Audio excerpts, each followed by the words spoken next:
Editor बना। Chief business officer Sushant Mohan ने live in partner और दोस्त के नाम पर खोली एजेंसी।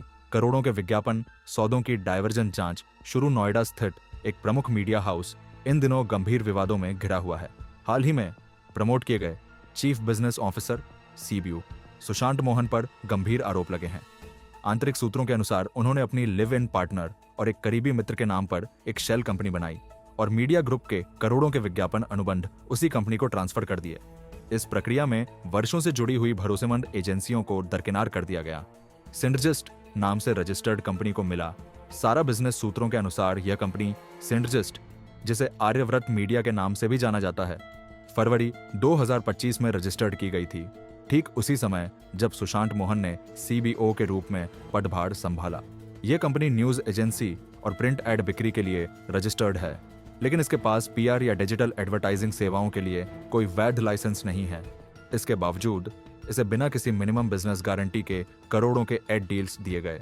सुशांत मोहन ने सार्वजनिक रूप से इसे नई एजेंसियों को मौका देने का कदम बताया, लेकिन आंतरिक सूत्रों का कहना है कि उन्होंने पुराने एजेंसी पार्टनर्स को पूरी तरह बाहर कर दिया।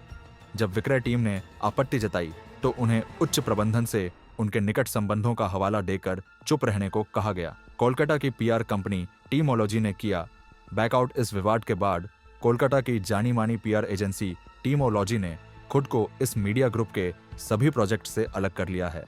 टीमोलॉजी के एक वरिष्ठ अधिकारी ने कहा, हम इस तरह के अनैतिक नेटवर्किंग से दूर रहना चाहते हैं। ऐसी गतिविधियां हमारे सिद्धांतों और पेशेवर आचरण के खिलाफ हैं। इंडस्ट्री में नाराजगी और चेतावनी। अहमदाबाद स्थित एक एजेंसी हेड, जिनकी कंपनी को जी नेटवर्क से 2023 में निवेश मिला था, ने इस डील को धोखा बताया और कहा कि अगर कार्रवाई नहीं हुई तो वे मामला उपभोक्ता फोरम तक ले जाएंगे। सूरत की एक पीआर कंपनी के मालिक ने कहा, यह सिर्फ किकबैक नहीं है, यह पूरी तरह से सुनियोजित फ्रॉड है। लिव इन पार्टनर के नाम पर कंपनी बनाकर बिजनेस भेजना, यह नैतिकता की सभी सीमाएं लांघ चुका है। एजेंसियां अब कर रही हैं।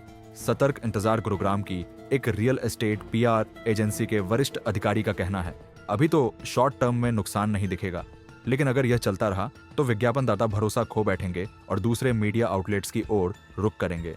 मीडिया इंडस्ट्री एक नैतिक संकट के दौर में सुशांत मोहन द्वारा की गई इस कथित अनियमितता ने मीडिया जगत में नैतिकता पर एक बड़ा सवाल खड़ा कर दिया है। अगर शीर्ष प्रबंधन इस पर तुरंत कार्रवाई नहीं करता तो यह विवाद मीडिया हाउस की साख को गहरा नुकसान पहुंचा सकता है।